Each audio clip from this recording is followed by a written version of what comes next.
이렇게 평생 배워야 할 인생 레슨이라는 제목으로 하나님 말씀을 증거하도록 하겠습니다.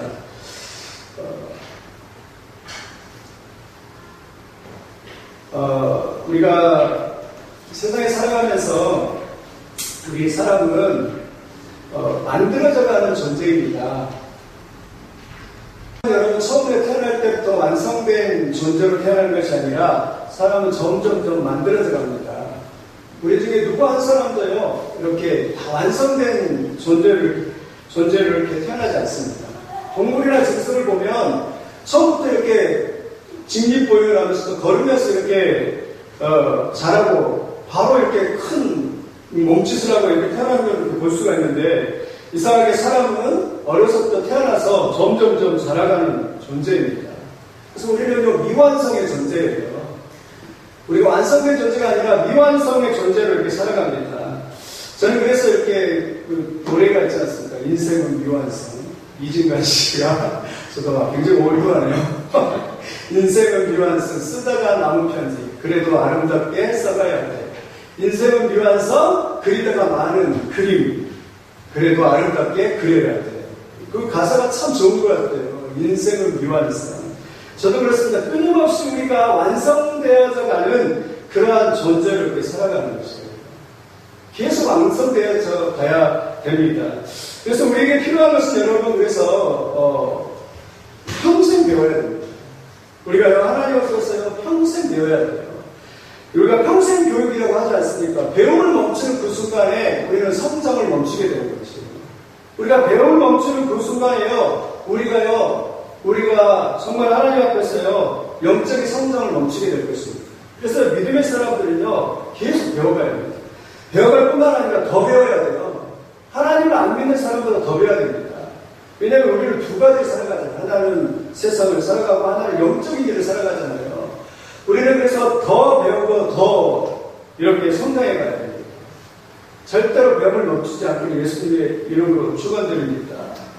계속 깨달아야 돼요. 하나님 믿는 사람들이 계속 깨달아야 돼요. 오늘 또 이것을 깨달았는데, 그리고 또 오늘 또 깨달으면서 나 이렇게 살아야지, 이렇게 하면서 계속 성장하고 깨달아야 됩니다. 여러분 시편에 보니까 깨달음이 없는 자는 한번 같이 읽겠습니다. 우리 시편 49편 20절입니다. 같이 읽겠습니다. 시작. 종기에 천하나 깨닫지 못하는 사람은 멸망하는 짐승과 같다. 뭐죠? 우리는 하나님이 지으실 때 깨닫는 존재로 만드셨어요. 그래서 많이 깨달아야 돼요. 깨달으니까 되게 달라졌고요. 깨달으니까 되게 기분도 좋고요. 요즘에 깨달은 게 있습니까? 부사님. 깨달음이 있습니까? 깨달은 게 있어야 돼요. 그래서 나눌 수 있어야 됩니다. 제가 깨달음만 해요. 깨달음 하나 좀 나누고. 제가 좀 바보스러운 것 같아요. 제가 요즘에 이렇게 아내랑 이야기를 하면서 깨달은 걸 여러분하고 좀 하나 나눴으면 하는 게 있어가지고 하나 나눴으면 좋겠습니다. 여러분, 제가 그렇게 생각을 했던 것 같아요. 집에서 아내가 이렇게 밥을 해주고 빨래를 하고 청소를 해주면 그것이 사랑입니까? 당연입니까? 네? 사랑도 되고 당연한 거. 네, 사랑도 되고 당연한 정답입니다. 사랑도 되고 당연한 것도 돼요. 근데 이렇게 딱 돌이켜보니까 다 당연이었어요. 다 당연. 그거 다 당연이었어요. 아내가 밥을 해줘도 당연이었어요. 아내가 빨래를 해줘도 당연이었고, 아내가 청소를 해줘도 당연이었습니다. 그러니까 당연히로만 생각을 했어요. 근데 이게 이제 완벽한 깨닫지 않았어요. 그래도 잘 그래도 무식해요. 아무튼 그래도 생각을 해보니까 당연이 아니라 사랑이라는 것이었어요. 이게 사랑이구나. 여러분도 만약에 지금도요, 지금 어머니가 이렇게 밥을 해줬는데, 가져왔는데, 당연히 그 밥 먹으면 감사합니다도 없이, 당연히 밥 먹으면 그게 당연한 거예요. 근데 누가 이렇게 나에게 밥상을 차려줬는데, 참 감사합니다. 이게 사랑입니다. 이게 하나님의 사랑일 수도 있고, 사람의 사랑일 수도 있고, 하나님은 저 사람을 통해서 나를 사랑하시고, 또 저 사람이 나를 이렇게 사랑한 사랑인 거죠. 근데 우리가 뭐죠? 그 사랑을 깨닫지를 못하는 거죠. 그 당연시했거든요. 남편이 직장에 나가서 월급을 이렇게 열심히 일해가지고 스트레스 받으면서, 여러분, 남자들도 그래요. 어떨 때는 진짜 화가 날 때는 그냥 하는 소리입니다. 그냥 들으십시오. 그냥 하는 소리예요. 남자들이에요. 제가 아니라, 남자들이 화가 나면 그냥 사표 그냥 탁 던지고 그냥 가서 골프도 치고 놀고 싶지 않겠어요. 그런데 자녀들 때문에, 그런데 아내 때문에 그 자리를 지켜가면서 일을 합니다. 일을 해가면서 돈을 벌어다 줘요. 당연입니까? 사랑입니까? 근데 우리 대부분 뭐죠? 당연하게 생각하세요. 당연이다. 이건 당연이다. 근데요, 제가 이렇게 보니까요, 그건 당연한 것이 아니라 사랑입니다. 여러분, 우리가요, 이 사랑을 회복해야 되는 거예요. 모든 걸 다 당연시하고, 모든 것은 당연하다 생각되면 그다음부터는 사랑이 없는 거예요. 하나님의 사랑도 마찬가지입니다. 우리가 오늘 밤에 여기 나와서 예배를 드리는 거, 당연한가? 당연히 아니에요. 저는 여러분께 감사하고 있습니다. 여러분의 사랑입니다. 부족한 목사의 설교를 듣기 위해서 오는 것도 사랑인데요. 여러분, 당연히 아니라 모든 게 다 당연히 아니라 사랑이더라고요. 나에게 하나님이 은혜를 주신 것도 다 사랑이고요. 나를 긍휼히 여기는 것도 사랑이고요. 우리도 한번 우리의 과거를 한번 돌아보십시오. 당연히 아니라 내가 여기에 서 있을 정도로 하나님이 은혜를 주셨어요. 은혜를 회복해 주셨기 때문에 우리가 여기 있는 하나님의 사랑이지, 당연한 것은 세상에 아무것도 없다는 것이에요. 직장에서도 마찬가지인 것 같아요. 직장에서 옆에 있는 동료가 내가 일을 시켰을 때, 여러분이 좀 높은 직급이 있어서 일을 시켰습니다. 근데 일을 시켜서 일을 했어요. 당연입니까? 사랑입니까? 그렇게 말할 수 있을 것 같아요. 내가 월급 줘서 돈 월급 주니까 당연하게 일하지 않냐, 이렇게 말할 수 있겠는데, 여러분, 그렇지 않습니다. 당연히 아니라요, 그것은 그 사람의 헌신이고 직장의 사랑이에요. 그것을 당연한 것으로 받아들이니까 오늘날 사회에서 불거지는 그런 갑질의 문제들이 여러분 일어나는 것을 볼 수가 있습니다. 오늘 또 어쩌면 이거 하나 깨달아도요, 엄청난 것입니다. 모든 것이 다 사랑이구나. 우리 혼자만은 살아갈 수 없잖아요. 다 옆에서 도와주고, 은혜 받고 해서 옆에서 도와주고, 중보해주고 그런 사람이 있지 않습니까? 이런 놀라운 인생의 진리를 여러분 날마다 이렇게 깨달아가면서 살아가는 여러분들이 되시기를 예수님의 이름으로 축원드립니다. 그러면 오늘 본문에서 그러면 세 가지만 제가 오늘 다루는데요. 첫째는요, 인생에서 배워야 할 레슨 세 가지는요, 하나님이 우리를 다루신다는 것입니다. 오늘 본문에 보니까 오늘 여러분 우리 그렇게 생각하죠. 느부갓네살 왕을 다루고 계세요. 127도 바벨론, 지중해 하나의 바벨론의 가장 큰 나라, 한 나라의 왕. 그는 예수를 믿지 않습니다. 하나님을 믿지 않습니다. 하나님을 의지하지도 않습니다. 그런데 그 바벨론 왕 느부갓네살 왕을 다루고 계세요. 저는 이 말씀 보면서 느부갓네살 왕뿐만 아니라 하나님 여러분을 다루고 계세요. 그걸 여러분이 아셔야 돼요. 느부갓네살 왕을 다루시는 방법이 뭐죠? 꿈이었어요. 2장과 4장의 꿈의 방법을 통해서 다뤄요. 2장에서는요, 하나님께서 내 속에다 꿈을 딱 줬는데 그 꿈이 무엇인지도 몰라요. 왜 모를까요? 하나님께서 말씀하신 거예요. 느부갓네살 왕아, 네가 왕이라고 그렇게 큰 소리 치며 너가 그렇게 살아가는데 내가 너의 머릿속에 있는 그 조그만 꿈 하나조차도 모르는 그런 너는 미약한 그런 존재이다. 정신 차려라는 것이죠. 하나님이 그렇게 말씀하시는데 느부갓네살 왕이 그거를 깨닫지 못하는 것입니다. 그래서요, 금신상을 보여줍니다. 하나님, 다니엘서 2장에 보면 금신상을 이렇게 보여주면서 어떤 걸 하냐면, 집사님 한번 보여주세요. 금신상을 보여주면서 머리는 금으로 되어 있고, 그리고 가슴과 이 팔은 은으로 되어 있고요. 배와 넓적다리는 동으로 되어 있고, 다리와 양다리는 진흙과 흙으로 천과 흙으로 되어 있는 걸 보여주면서 그 느부갓네살 왕이 그렇게 말합니다. 느부갓네살 왕아, 너의 나라가 영원하지 않을 것이다. 너의 나라는 영원하지 않을 것이다라는 것을 하나님이 깨우쳐 주셨습니다. 그런데요, 이 교만한 느부갓네살 왕이 3장에 가면 뭐라고 말하죠? 27m 되는 높이에다가 금신상을 세웠죠. 금의 의미는 뭐죠? 영원하다는 것이잖아요. 그런 것처럼 느부갓네살 왕이 하나님 앞에 대적하는 것입니다. 하나님 무슨 소리입니까? 내 나라는, 이 바벨론 나라는 영원할 것입니다라고 선포하는 거예요. 교만한 거예요. 하나님이 꿈을 통해서 그를 다루고 계시고 그러는데도 그 교만이 깨어지지가 않죠. 여러분, 하나님이 우리를 반드시 이렇게 다루신다는 것을 기억하시기 바랍니다. 하나님이 다루시고 역사하십니다. 그래서 우리는요, 그 하나님의 다루심을 받는, 그렇죠. 저렇게 꿈을 꾸는 거예요. 그 다음에 다니엘서 4장에서는 큰 나무를 보여주면서 큰 나무는 하늘 꼭대기까지 닿았다고 합니다. 그런데 그 나무는 누구냐면 느부갓네살 왕입니다. 그리고 나무의 옆에 잎사귀가 있고, 그리고 동물이 주변에서 안식을, 처소를 누리고, 그리고 새들이 이렇게 누리면서 살아갑니다. 그것은 그 느부갓네살의 그 통치 아래서 많은 사람들이 혜택을 받는 느부갓네살 왕을 지칭합니다. 그런데 그 느부갓네살 왕의 그 나무가 그냥 쳐서, 한 숫자짜리 와서 쳐서 이렇게 구루터기만 남고 세 줄로 이렇게 묶여서서 있는 그러한 모습을 꿈을 통해서 보여주는 것입니다. 그래서 하나님께서 그에게 가르쳐주기 원하는 것은 무엇이냐면 이 세상을 다스리는 사람이 나다라는 것을 하나님께서 가르쳐주기를 원합니다. 하나님이 그 감옥을 다루고, 그렇다면 느부갓네살 왕의 하나님이 다루시는 방법은 뭐죠? 꿈을 통해서 다루십니다. 근데 우리가 기억해야 될 것은 느부갓네살 왕만 이렇게 다루시지 않습니다. 느부갓네살 왕만 이렇게 다루시는 게 아니라 우리도 하나님이 다루셔요. 하나님은 하나님의 방법으로 여러분의 각자의 삶을 다룹니다. 하나님은 우리를 다루시는 방법이 뭐가 있을까? 첫째는요, 경제적 어려움으로 여러분을 다스립니다. 경제적 어려움을 통해서 왜 어려움을 주죠? 하나님만을 의지하도록 하기 위해서 하나님께서 어려움을 줍니다. 여러분, 경제적으로 어려울 때요, 내가 그 문제를 막 해결하려고 하는 게 아니라 하나님 앞에 나오셔서 기도하셔야 돼요.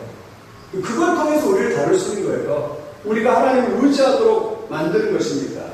두 번째는 하나님은요, 질병과 아픔을 통해서, 건강을 통해서 이렇게 다스리고 계세요.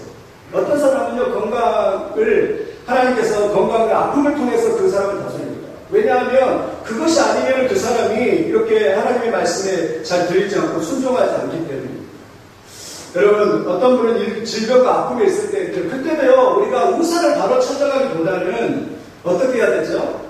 의사를 바로 찾아가보다는, 의사한테 그 문제를 해결하기보다는 믿는 사람들은 반드시 먼저 하나님 앞에 나와서 기도하셔야 됩니다. 그렇다고 해서 의사를 찾아가는 말이 아니라, 찾아가지 말라는 말이 아니라 찾아가십시오. 근데 의사도 다스리는 분이 하나님이기 때문에 여러분, 질병과 아픔이 있을 때도 먼저 하나님 앞에 나오셔서 기도를 이렇게 하셔야 됩니다. 아픔을, 질병을 다스릴 때. 또 하나님은요, 관계적 어려움을 통해서 다스리겠어요. 사람과 이 사람은 정말 좋은 관계에 있던 사람들이 갑자기 관계를 이렇게 깨뜨려지는 경우도 있고 어려움을 당하는 경우가 있어요. 그때 주시는 메시지가 뭐죠? 사람을 너무 의지하지 말라. 사람에게 너무 의존하지 말라. 사람은 의지의 대상이 아니라 사람은 사람의 대상이고 우리가 의지할 분은 하나님이다라는 것을 가르쳐주기 위한 것입니다. 어떤 사람은요, 고난을 통해서 깨닫게 되죠. 정말 어려운 고난이 와요. 그런 어려운 고난이 왔을 때 그 고난을 통해서 깨닫게 되죠. 욥기서를 보면 참 여기 신통방통합니다. 참 욥은 그래도 믿음이 참 좋은 것 같아요. 왜냐하면 재산 다 가져가고 하나님이, 그 다음 자녀들 다 가져가고 그냥 건강도 다 치잖아요. 그런데 여기 욥기서 1장 21절을 보니까 이렇게 고백하잖아요. 주시니도 여호와시요 취하시니도 여호와시니 여호와의 이름이 찬송을 받을지어다. 아멘. 욥이 그때 뭘 알았죠? 아, 주시는 분이 하나님이셨구나. 부자로 살 때는 몰랐어요. 그냥 잘 살고 건강할 때는 몰랐어요. 그런데 막상 그 고난 딱 당하고 나니까 그것이 하나님께로부터 왔다는 사실을 이 욥이 다 깨닫고 있는 거죠. 여러분, 믿으시기를 예수님의 이름으로 축원드립니다. 지금 여러분이 가지고 있는 건 하나님께로 왔어요. 하나님이 주신 것입니다. 어쩌면 고난도 하나님이 주신 것입니다.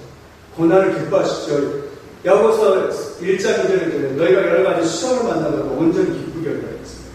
왜냐하면 그것도 기뻐하십니다. 왜냐하면 그 고난은 하나님이 나를 부르신, 하나님이 콜링하시는 거예요. 나를 콜링하시는 그것이, 만약 그 사람이 고난을 안 당했다면 그것을 깨달을 수가 없는 거예요. 하나님 앞에 아마 오지도 않았을 것입니다. 수많은 사람들이 건강하니까 하나님 앞에 오지 않습니다. 기도하지 않습니다. 성경을 펼쳐볼 생각도 안 합니다. 왜죠? 교만이죠. 그런데 어느 날 한 대 탁 치면 하나님이 손 들고 와야 되는 거예요. 여러분, 고난도 축복인 줄 믿습니다. 하나님이 우리를 이렇게 다루시는 거예요. 우리가 하나님 우리를 다루실 때 그 다루심 앞에 순종하여 깨닫게 되기를 예수님의 이름으로 축원드립니다. 이걸 깨달으면 됩니다. 그것 때문에 하나님이 나를 부르는구나. 여러분 깨달아서 근데요 사람이 밀어내서 깨닫지 못해요. 이 느부갓네살 왕이 하나님이 2번이라고 사인을 보내는 거죠. 느부갓네살. 근데 왜 보냈을까요? 하나님이 느부갓네살 왕을 되게 사랑하신다. 꿈을 통해서 한 사람을 통해서 이 느부갓네살 왕이 돌아오기를 위해서 이렇게 하나님께서 사인을 보내는 것입니다. 여러분 사인을 보낼 때요 하나님이 이렇게 사인을 보내잖아요. 절대 무시하면 안 됩니다. 그렇구나. 그럴 때 한번 나를 내려놓고 한번 순종해 보십시오. 그럴 때요 여러분의 놀라운 혁명이 일어날 거예요. 여러분의 삶이 변화가 일어날 줄 믿습니다. 자기의 고집을 가지고서 이렇게 피우는 것이 아니라 그 말씀에 순종하는 사람이 놀라운 역사가 일어나게 될 것입니다. 두 번째 배워야 할 것은요 하나님 반드시 교만을 다루십니다. 오늘 17절 한번 같이 읽어보겠습니다. 4장 17절. 4장 17절 안 읽었는데 한번 같이 읽어보겠습니다.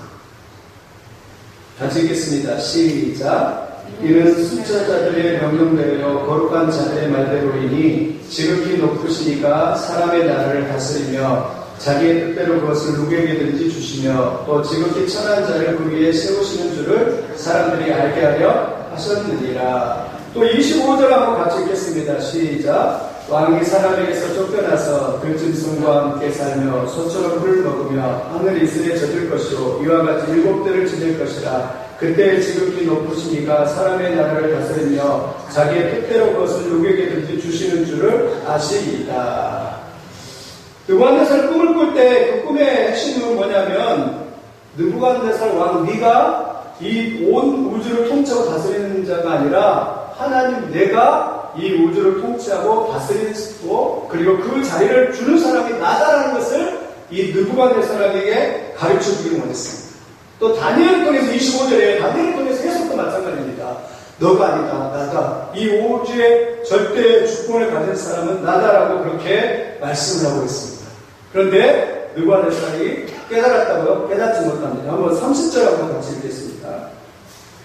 30절 같이 읽겠습니다. 시작. 나 왕이 나라에 이르되 이 큰 바벨론은 내가 능력과 권세로 건설하여 나의 도성으로 삼고 이것으로 내 이름의 영광을 나타낸 것이 아니냐 하였더니 여기서 나라는 말이 3번이나 나옵니다.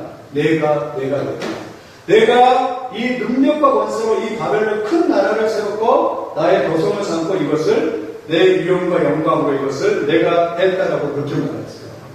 이것을 이동호 목사님한테 자기 숭배자라고 했어요. 자기가 자기 주인이 돼서 자기의 삶을 이끌어가는 것입니다.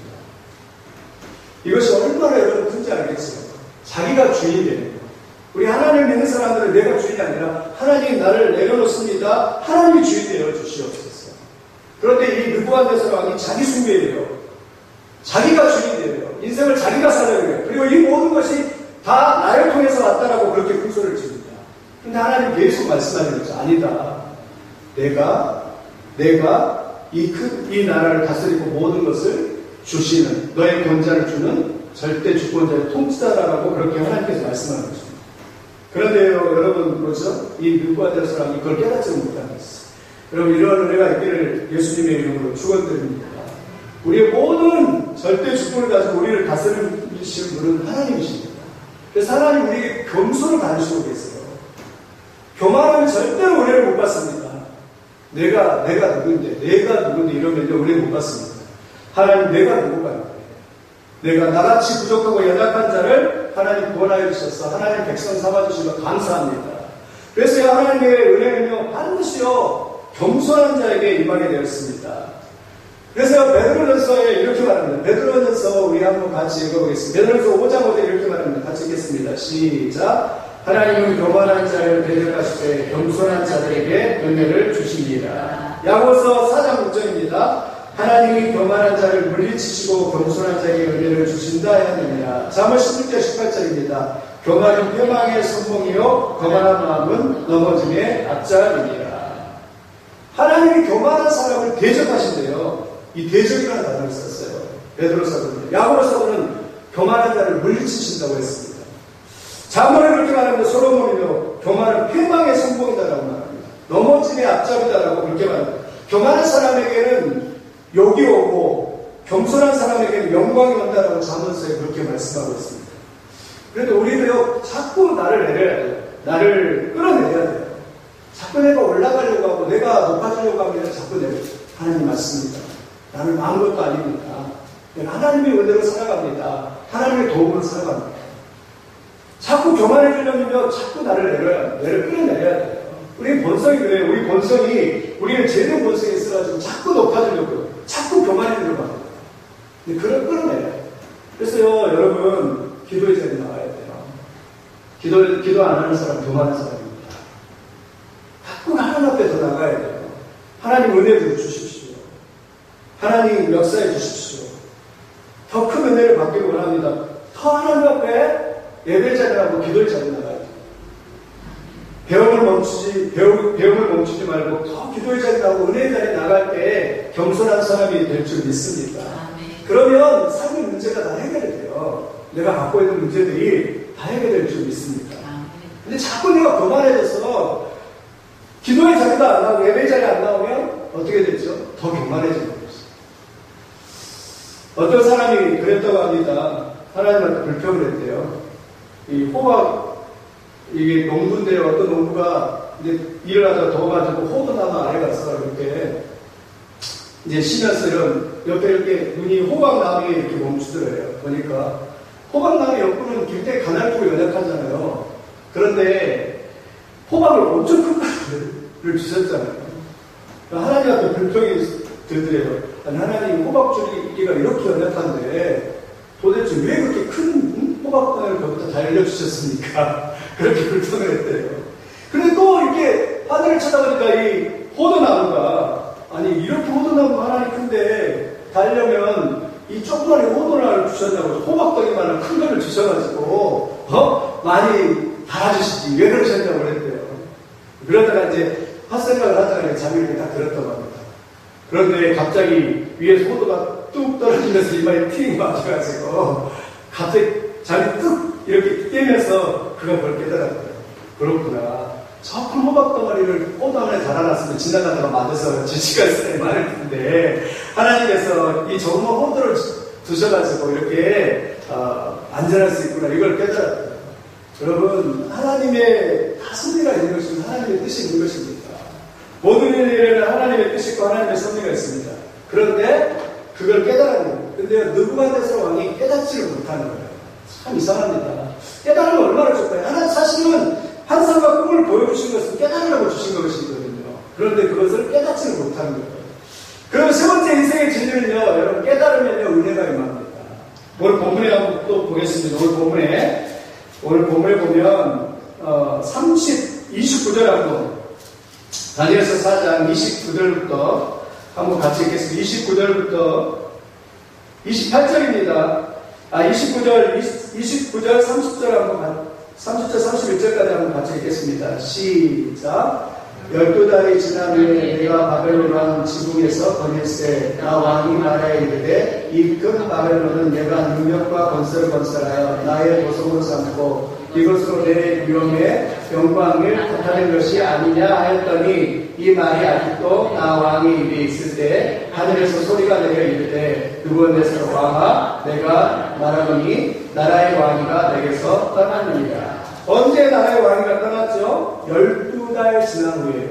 그러면 하나님께서 12개월이라는 시간을 타임테이블에 두셔서 그 시간 동안 기회를 주셨거든요. 12개월 동안 겸손히 낮아질 수 있는 그 시간을 주셨는데 이 느부갓네살 왕이 그걸 깨닫지 못하니까 어때요? 그냥 지나버립니다.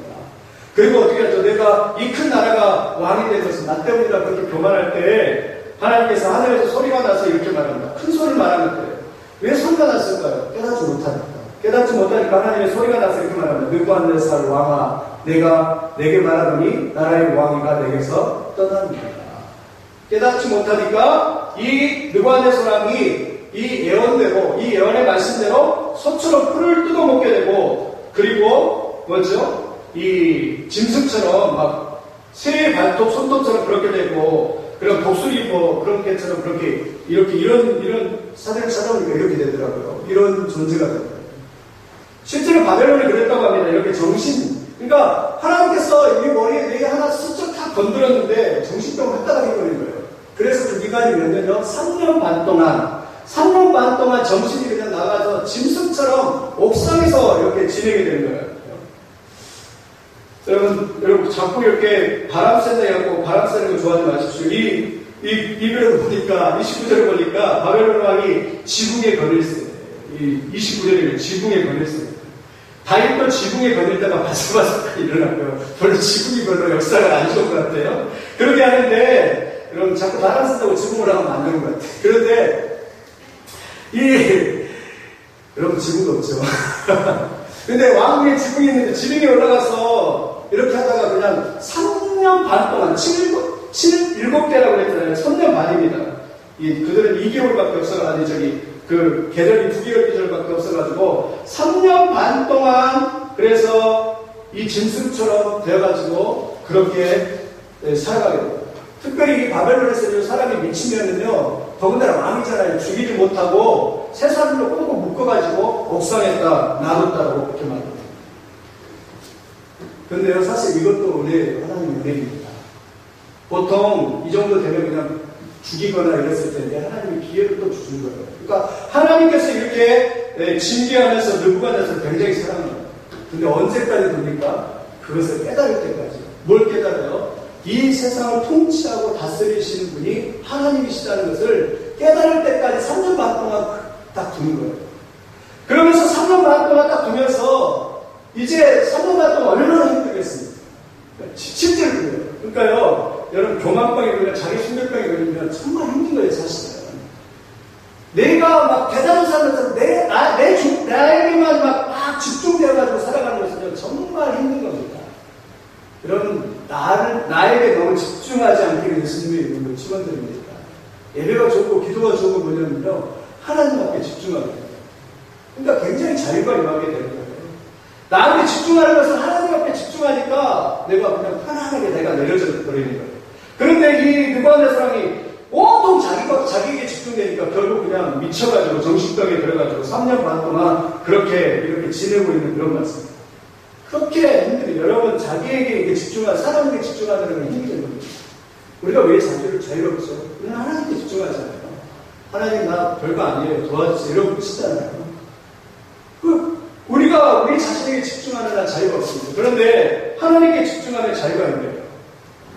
그러다가 이 느부갓네살 왕이 그러다가 이제는 어떻게 되냐면 너무 힘들었던 것 같아요. 3년 반 동안 너무 정신병에 시달려가지고 사단의 괴롭힘도 당했죠. 그러다가 언제 그가 총명이 돌아오고 언제 그가 제정신이 이렇게 돌아오냐면 4장 33절을 같이 한번 읽어보겠습니다. 같이 읽겠습니다. 시작. 그 기한이 참에 나 느부갓네살이 하늘을 우러러 보았더니 내 총명이 다시 내게로 돌아오죠.